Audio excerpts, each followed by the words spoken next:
Before the sun even thought about rising, while the rest of the city still slept under heavy blankets, a small figure slipped out of a thin metal door tucked between two leaning shacks. He was just 10 years old, barefoot with clothes already faded from too many washes and too much sun. In his hands he carried two plastic buckets, dented, cracked in places, but still holding strong. One had a blue lid that never quite fit right. The other was missing its handle, so he gripped it by the rim, his small fingers pressing into the rough edge. The alley around him was quiet, but not peaceful. It smelled of damp earth, yesterday's cooking smoke, and the faint sourness of standing water. Chickens clucked softly in a coop nearby. Somewhere a baby cried, then stopped just as quickly. The ground beneath his feet was a patchwork of packed dirt, broken bricks, and stray plastic bags caught in the cracks. He knew every bump, every loose stone. He'd walked this path hundreds of times before sunrise, and he'd walk it hundreds more. His family shared a single water tap with nearly 30 other households at the far end of the settlement. It wasn't reliable. Sometimes it ran clear and cold. Other times it sputtered rust-colored sludge, and often it gave nothing at all. But today, by some small mercy, it was working. He waited his turn behind an old man with a cane, then filled his bucket slowly, carefully so none would splash out. Water was too precious to waste. He didn't head straight home. First he turned left, toward the tiny room where his grandmother slept. She hadn't walked on her own in 2 years. Her legs had grown weak, her breath short. She needed water for her medicine, for washing her face, for the small cup she kept by her bed. He set one bucket just inside her doorway, called out softly, "Abuela, it's me," and heard her faint, "Gracias, mijo," before moving on. Next was the house with the blue curtain, actually just a scrap of fabric pinned over the window. Inside lived a woman with twins, both barely a year old. She was always tired, always moving, always needing more hands than she had. He left the second bucket by her step and knocked twice. She opened the door with a baby on her hip, her eyes red from lack of sleep, but she smiled when she saw him. "You're an angel," she whispered, and he just shrugged, already turning away. Some mornings, if there was extra water and time before school, he'd stop by Mr. Ruiz's place. The old man lived alone now, his children long gone to other cities. He couldn't carry heavy things anymore, and his hands shook too much to hold a full bucket without spilling. So the boy would leave a little water by his door too, never saying much, just nodding when the old man thanked him with a voice like dry leaves. No one paid him. No one had to. This wasn't work, it was just what you did. If you had strength, you shared it. If you could walk, you carried. If you had water, you gave some away. That's how the alley survived. By the time he got back to his own home, a single room with a tin roof that rang like drums when it rained, his arms ached, and his shirt clung to his back with sweat. His mother was already stirring a pot of beans over a small stove made of bricks. She looked up, saw the empty space where his bucket should be, and nodded. That was all. No big words, just understanding. He washed his face quickly, drank a small cup of water, never more than 1 cup in the morning, and pulled on his school uniform. A white shirt with a missing button, dark pants that were a little too short now. His shoes had holes, but he wore them anyway. School was 2 miles away, and he couldn't be late. Not again. As he walked out, the sky began to lighten. Roosters crowed. A few neighbors waved from their doorways. One woman handed him a warm tortilla wrapped in paper. "For the road," she said. He thanked her and tucked it into his pocket. The walk to school took him past streets that looked like another world. Smooth pavement. Tall buildings with glass windows. Cars parked in neat lines. Kids in clean uniforms got out of cars, laughing, backpacks slung over one shoulder like it was nothing. He kept his eyes forward, walking fast. Not because he was ashamed, but because he didn't want to be seen staring. He knew his place. And he also knew that place wasn't fixed. He'd heard his mother say that often enough. Your hands can build a new path, even if your feet start in the dirt. At school, he sat in the back row, quiet, listening more than speaking. He wasn't the smartest kid in class, but he was the one who stayed after to ask questions, who rewrote his notes 3 times until they made sense, who borrowed books from the teacher and returned them a week later with every page underlined in pencil. He read about rivers, about cities with water flowing from every tap, about engineers who built pipes under the ground so no child had to carry buckets again. Those stories stayed with him like seeds planted deep. When school ended, he walked back through the heat past the same cars, the same clean sidewalks. By the time he reached the alley, the sun was high and cruel. Dust swirled in the air. He dropped his bag inside, drank another small cup of water, and picked up the buckets again. This time it was for evening chores. Water for cooking, for washing dishes, for bathing if there was enough. And again, if someone needed help, he helped. Some kids his age played soccer in the open lot after school. He watched sometimes from a distance but never joined, not because he didn't want to, but because by the time he finished his rounds it was dark. And his mother needed him to watch his little sister while she worked late, mending clothes for neighbors. Still, he didn't complain. Not out loud. He'd seen too much hunger, too much silence after someone got sick and couldn't afford medicine. He knew that carrying water wasn't the worst thing in the world. In fact, it gave him a kind of quiet pride. People trusted him. They counted on him. In a place where so much felt uncertain, that meant something. At night, lying on a thin mat beside his sister, listening to the sounds of the alley, the coughing, the arguing, the occasional song from a radio, he'd stare at the ceiling and imagine. Not just about having running water in his own home, but about fixing the whole alley, paving the path, planting trees for shade, maybe even building a small community tap that never ran dry. He didn't know how. Not yet. But he knew he'd find a way. Because the boy who carried water for his neighbors wasn't just doing a chore. He was learning how to care. And care, he'd come to understand, was the first step toward change. The years didn't change the alley much. The same cracked walls leaned inward like tired shoulders. The same chickens scratched at the same dusty ground. But the boy who once carried buckets was growing taller, his arms stronger, his steps quicker. He was 14 now, and still walking the same path before sunrise. But now with a worn backpack slung over one shoulder, stuffed with notebooks and a pencil so short it barely fit between his fingers.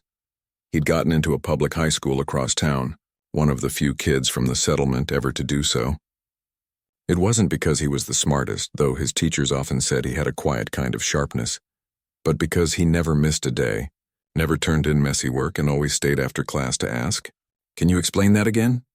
He didn't have fancy books or a desk at home, but he studied by candlelight long after his sister fell asleep, tracing diagrams of water systems and city maps with his finger, as if memorizing them would make them real. The walk to school now took him over 2 hours each way. He left before the roosters crowed and returned long after the sun had tucked itself behind the hills. His shoes had holes in both soles, so he walked on the sides of his feet to keep from stepping on hot stones. Rainy days were the worst. Mud sucked at his shoes like hungry hands, and his uniform would be splattered by the time he reached the school gates. Some students whispered when he passed. He pretended not to hear. He kept his eyes down, his shoulders straight, and his mind on the lesson ahead. But no matter how tired he was, he never skipped his water rounds.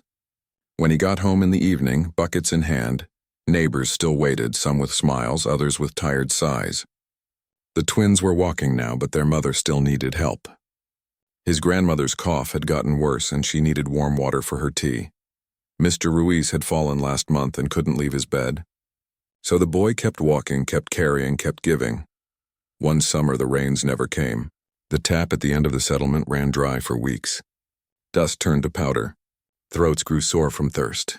People argued over who got the last drops from a shared jug. Some families left, hoping to find water elsewhere. But most stayed, too poor or too proud to go. That's when the boy did something no one expected. He gathered the other kids, those still in school, those who helped at home, and called a meeting under the big tamarind tree near the broken fountain. "We can't wait for help," he said, voice steady despite his nerves.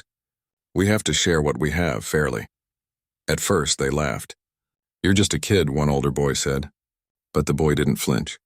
He pulled out a notebook and showed them a simple plan. Every household would get 2 buckets a day. Families with babies or sick elders would get a little extra.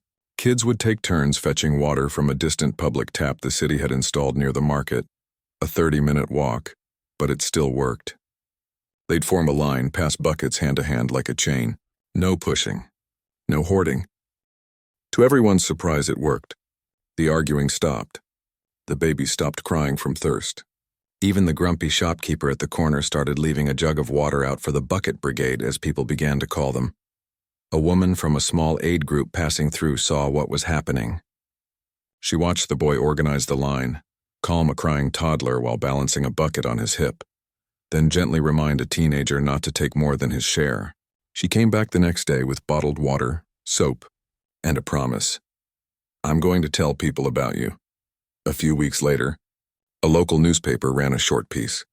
Teen leads water sharing effort in dry season. It wasn't front-page news, but someone at a non-profit read it. They visited the alley, talked to the boy, saw his notebooks filled with sketches of pipes and drainage systems. They offered him a summer internship, helping survey neighborhoods for clean water projects. He'd get a small stipend, bus fare, and lunch. His mother cried when he told her. Not from sadness, but from pride so deep it hurt. "You're not just carrying water anymore," she said, smoothing his shirt with rough hands. "You're learning how to bring it to us." That summer changed everything. He rode a bus for the first time. He wore a borrowed shirt with a collar. He learned how to use a clipboard, how to read maps, how to speak to adults without looking at his shoes. Most importantly, he saw that problems like dry taps and muddy alleys weren't just bad luck, they were fixable. With planning, with voices raised together, with people who cared enough to try. When school started again, he returned with more than just new notebooks. He carried a quiet confidence. Teachers noticed. One of them pulled him aside after class. "There's a scholarship," she said, "for students from underserved areas who show leadership and grit. It covers university prep courses, books, even exam fees. I think you should apply." He stayed up 3 nights writing the essay. He didn't write about being poor. He wrote about carrying water. About how every drop taught him responsibility. About how sharing it taught him fairness. About how watching his neighbors suffer taught him that systems matter, not just kindness, but structures that make kindness possible. He got the scholarship. The alley threw a party. Not a fancy one, just a pot of rice, beans cooked in a big pan over open fire, and sweet bread someone baked in a neighbor's oven. Kids danced to music from a phone plugged into a car battery. His grandmother clapped with tears in her eyes. Even Mr. Ruiz sat outside for the first time in months, wrapped in a blanket, smiling as the boy was lifted onto someone's shoulders. But the boy didn't celebrate for long. The scholarship meant more work. Harder classes. Tutors who spoke too fast. Textbooks full of words he'd never heard. Some nights he wanted to quit.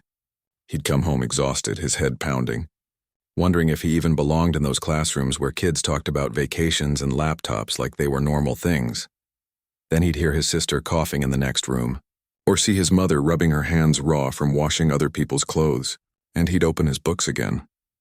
He started tutoring younger kids in the alley after dinner. Math, reading, even basic science. He turned the tamarind tree into a classroom. "If I can learn it," he told them, "you can too." And slowly, more kids began showing up, their eyes wide with curiosity instead of resignation. By the time he turned 17, he wasn't just the boy who carried water. He was the one who organized study groups, who spoke at community meetings, who wrote letters to the city council about fixing the drainage that flooded the alley every rainy season. People listened to him not because he shouted, but because he showed up. Every day, without fail. And when university acceptance letters started arriving for students across the city, his came too. A full scholarship to study urban planning. The letter said he'd learn how to design neighborhoods, build infrastructure, create systems that serve everyone, not just those who could afford to live in tall buildings with clean taps. He read the letter under the tamarind tree, alone. Then he folded it carefully and walked to his grandmother's room. He didn't say much, just held her hand and let her feel the paper in his palm. She understood. That night the alley was quiet, but in the boy's chest something stirred. Not just hope, but purpose. He knew the road ahead wouldn't be easy, but he also knew this. You don't need to be born with running water to learn how to bring it to others. Sometimes all you need is a bucket, a pair of bare feet, and the will to keep walking. The city had changed. Glass buildings rose where old markets once stood. New buses ran on clean electric lines. Sidewalks were smooth, painted with bright stripes for bikes and pedestrians. But the alley, the same narrow passage of cracked earth and leaning walls, had stayed mostly the same. Except now, when the young man walked down it, people didn't just nod. They stood a little straighter. Children stopped playing to watch him pass. Elders called out, "You came back." He was 24 now, dressed in a pressed shirt and dark trousers, his shoes polished but not flashy. He carried a leather satchel instead of plastic buckets, but his hands still moved with that same quiet care, adjusting a loose brick for an old woman, holding a door for a mother with a baby on her hip. He hadn't forgotten how to walk softly through people's lives. He'd returned not as a visitor, but as someone with real power. Small, maybe, but real. After finishing university, he'd landed a position with the city's housing and infrastructure department. Not in a corner office with a view, but in a shared cubicle with too many files and a flickering lamp. Still, it was a seat at the table. And from that seat, he'd spent months drafting a proposal. Clean water lines, proper drainage, paved walkways, and safe lighting for neighborhoods like his own. He called it the Alley Renewal Plan. It wasn't glamorous, but it was necessary. The day he came back to present it to his old neighbors, the alley buzzed like a hive. Chairs were dragged into the open space near the tamarind tree. Someone brought a cooler of fruit drinks. Kids sat cross-legged in the front row, eyes wide. He didn't stand on a stage, he sat on an upturned crate just like everyone else and spoke plainly. No jargon, no big words, just clear, simple promises. If this plan passes, you won't have to carry water again. Rain won't flood your rooms. At night, you'll be able to walk without tripping or fearing strangers. People asked questions. Some were hopeful. Others were tired. Too many promises had been broken before. They say that every election, one man muttered. Then nothing changes. I know, the young man said, looking him in the eye. But this time I'm inside. I'll be the one knocking on doors, filling out forms, staying late to make sure your alley isn't forgotten on a spreadsheet. That night they celebrated with a potluck. Not much. Rice, stewed beans, fried plantains, sweet bread. But it was shared with full hearts. An old woman pressed his hand and whispered, "You're still our water boy. Just with better shoes." For weeks he shuttled between City Hall and the alley. He brought blueprints, explained timelines, helped neighbors fill out official forms they couldn't read. He translated government language into something human. This line here, that's where the clean water pipe will go. Right under where you hang your laundry. He took photos of flooded doorsteps after rain and submitted them as evidence. He recorded voices, his grandmother's cough, children slipping in mud, and played them in meetings where officials usually only saw numbers. At first, things moved slowly. Too slowly. Bureaucrats asked for more data. Budget meetings got postponed. A new official took over the department and didn't know his name. Doubt crept in. Late one night, sitting on his old bed in the alley, now just a place he visited, not lived, he stared at the ceiling and wondered if he'd been naive. Maybe real change wasn't made by people like him. Maybe it only happened for neighborhoods with fancy names and security gates. But then, a small victory. The city approved a pilot phase. Water lines for 3 alleys, including his. It wasn't the whole plan, but it was a start. He ran back to tell everyone, breathless, waving the approval letter like a flag. The alley erupted in cheers. Someone played music from a phone. Kids danced in the dust. Hope, once lit, is hard to put out. But just as the first construction signs went up at the alley's entrance, something else began to happen. New faces appeared. People in clean clothes speaking softly on phones, taking photos of the walls and doorways like they were looking at art. A real estate agent showed up with a clipboard, pointing at empty lots. "Great location," she said to a man in a linen shirt. "Close to downtown, full of character." Within months, the first old house was bought, gutted and rebuilt with smooth stucco walls, big windows and a wrought iron gate. Then another, and another. These weren't families moving in. They were investors, artists, young professionals looking for authentic urban living. They paid cash. They didn't talk to neighbors. They installed security cameras that pointed down the alley like silent guards. The young man watched it happen with a knot in his stomach. He understood progress. He wanted better living conditions for everyone. But this felt different. This felt like his home was being turned into a backdrop. A charming, rustic set for people who'd never known what it meant to wait in line for water. He tried to talk to the newcomers. One evening, he knocked on the door of a freshly painted house with potted succulents by the entrance. A man answered, holding a glass of wine. "Yes?" he asked, polite but distant. "I live down the alley," the young man said. I'm working with the city on upgrades, water, drainage. Just wanted to make sure you're aware and if you have concerns. The man smiled thinly. Oh, I'm sure it'll be fine. Honestly, I just love the vibe here, so, raw. The young man nodded, thanked him, and walked away. But the word raw stuck in his mind like a splinter. To them, the alley was aesthetic. To him, it was memory. It was his grandmother's voice calling gracias. It was the twins learning to walk on that uneven ground. It was the smell of beans cooking at dusk. Worse was coming. One morning, he arrived to find the alley's entrance blocked, not by trash or broken carts, but by 3 gleaming cars. A black SUV with tinted windows, a shiny silver sedan, a red sports car with rims that looked too big for the narrow lane. They were parked right where the construction crew needed to bring in pipes. He knocked on doors. No one answered. He left notes. They were ignored. When he finally caught one of the owners leaving for work, he tried again. These cars are blocking emergency access, he said calmly. And the water project can't move forward if trucks can't get through. The man adjusted his sunglasses, keys jingling in his hand.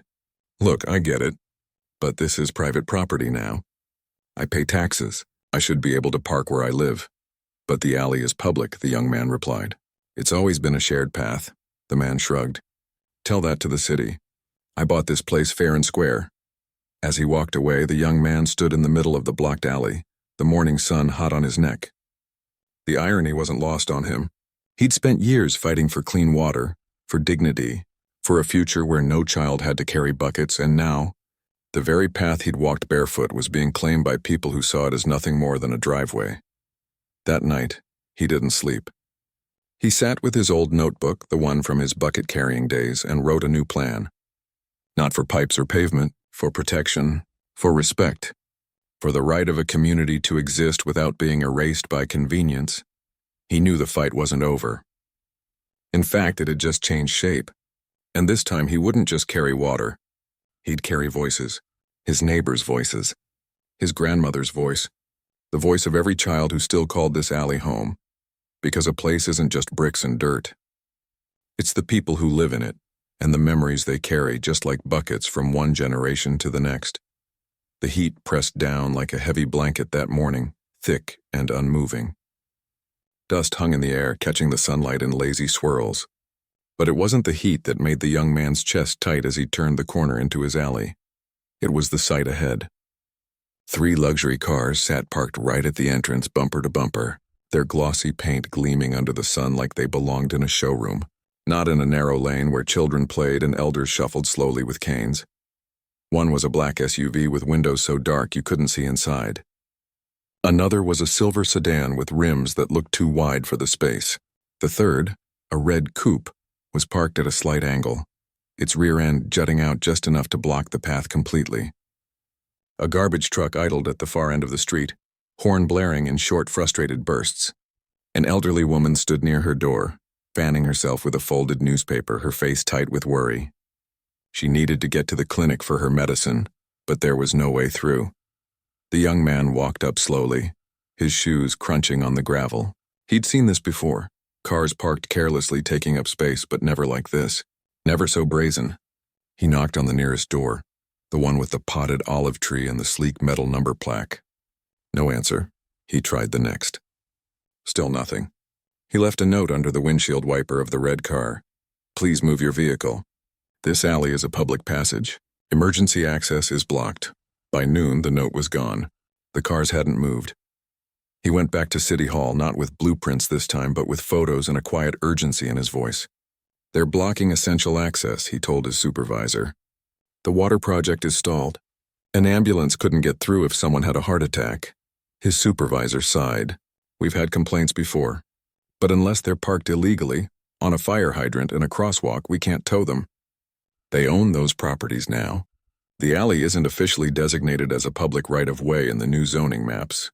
That last part hit like a stone in the stomach. But it's always been public, he said. For generations. Zoning changes, his supervisor replied, not unkindly. Developers file paperwork. The city approves. Sometimes history doesn't make it into the documents. That evening he gathered the neighbors under the tamarind tree, the same spot where he'd once organized the water sharing line. Faces were tired, frustrated. They act like we're invisible, one woman said, her voice trembling. Like our lives don't matter because we don't drive fancy cars.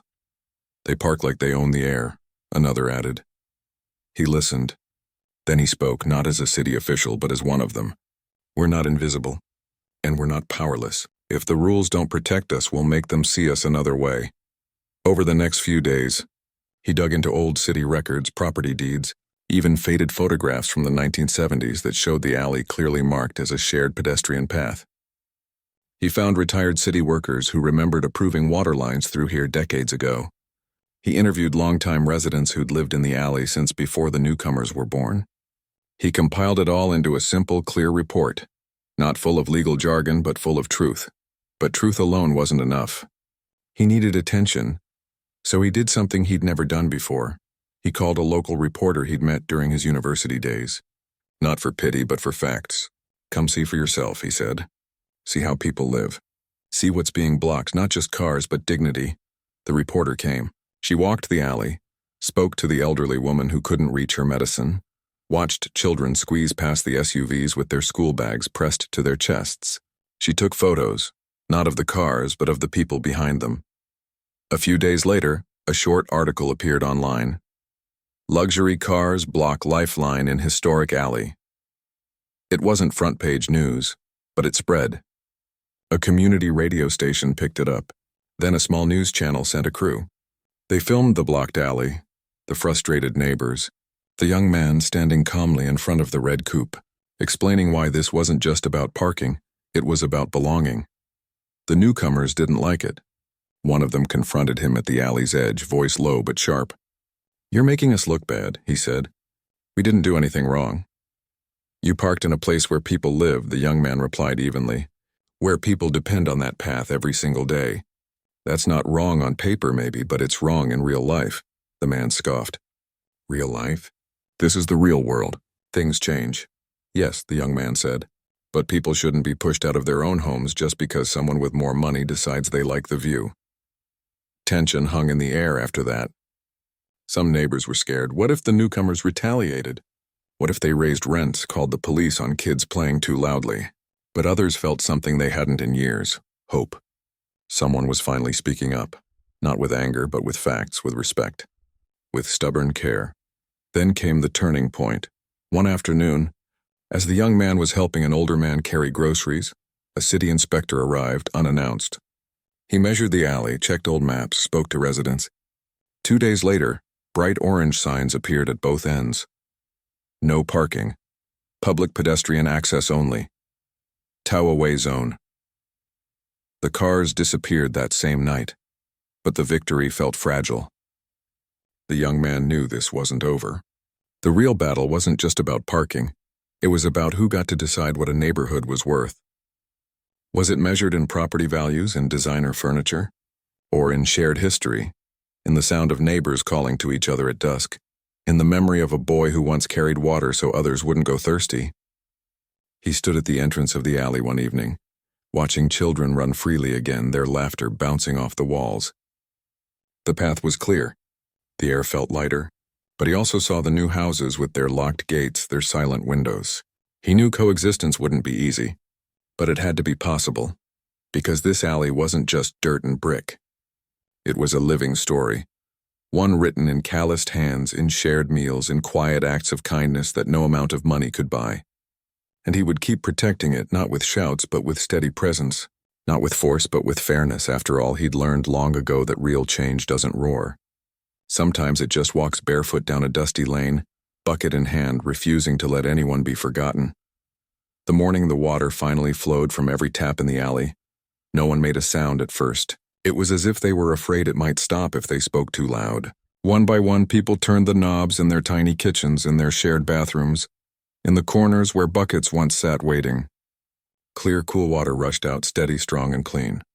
A child squealed and stuck her hands under the stream, laughing as it splashed her face. An old man filled a glass, held it up to the light, and drank slowly, his eyes closed like he was tasting something sacred. The young man stood at the mouth of the alley, watching.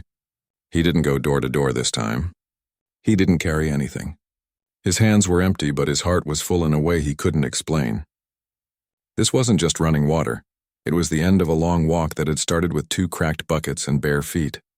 It was proof that care, when mixed with patience and persistence, could become something real, something lasting. The city had fast-tracked the rest of the project after the news coverage and the community pressure. The no parking sign stayed up. The drainage ditches were dug and lined with stone. Solar-powered lights now hung from poles along the path, casting a soft glow at night. Even the tamarind tree had a little bench beneath it now, painted bright blue by neighborhood kids. But the real change wasn't in the pipes or the pavement. It was in the way people stood taller, the way mothers let their children play farther from home knowing the path was safe, the way elders sat outside in the evenings without fear of tripping in the dark. The alley hadn't become fancy.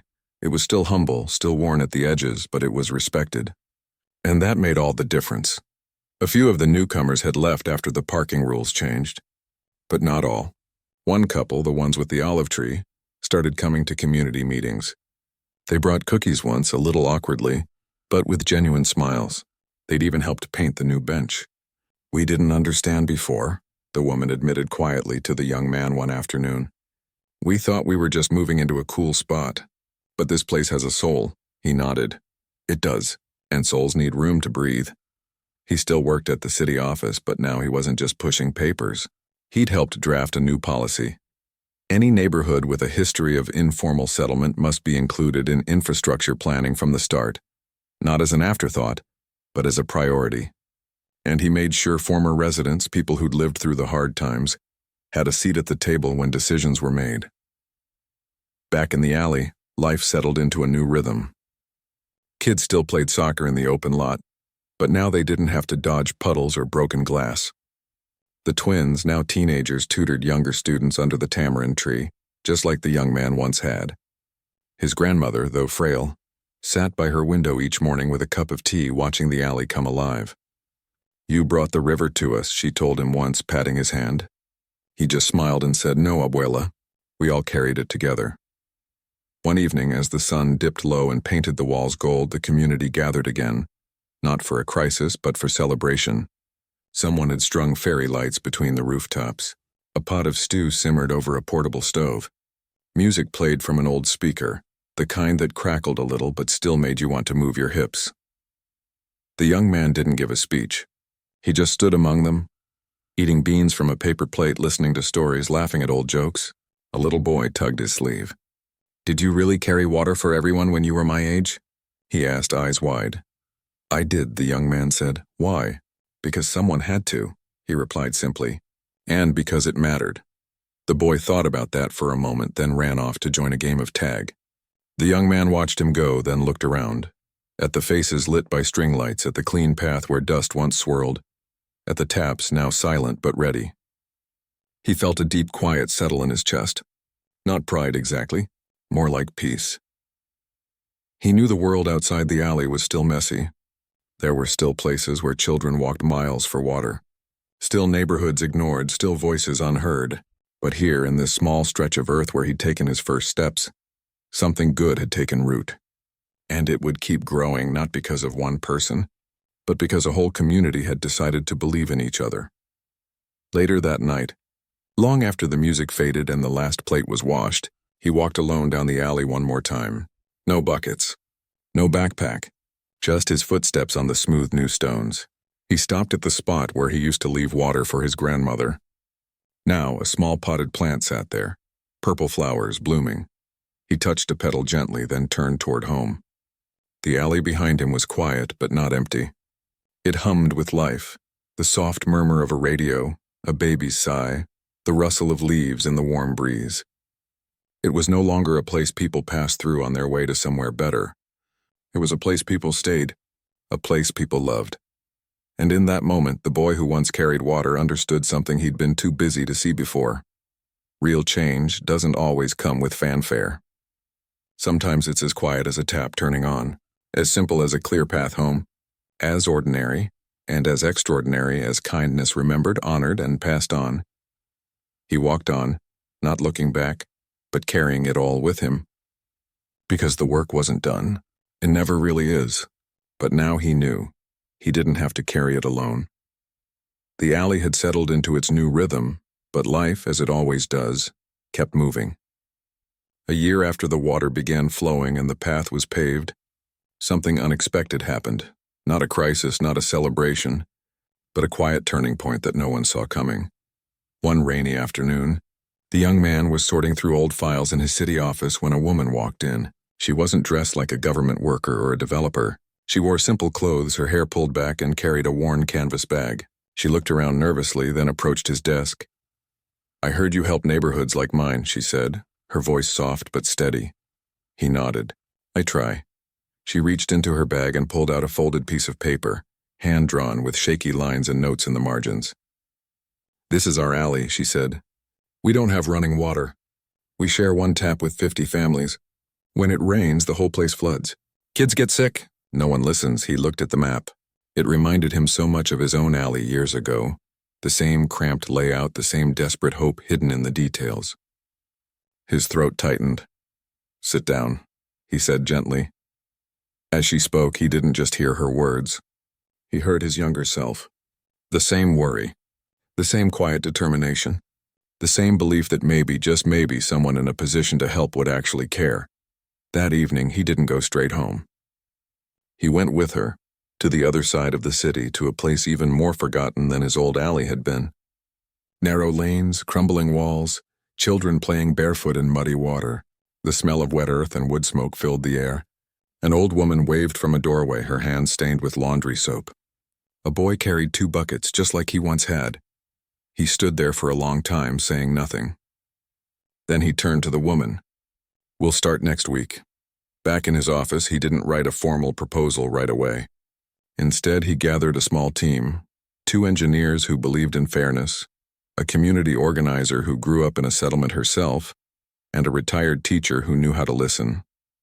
They didn't come with blueprints or promises. They came with notebooks and open ears. For weeks, they visited the new alley. They sat on stoops. They drank bitter coffee offered in chipped cups. They asked questions. What do you need most? What scares you at night? What makes you proud of this place? The answers weren't about fancy upgrades. They were about dignity. "We just want clean water that doesn't make our babies sick," one mother said. "We want to walk without stepping in sewage," said a teenager.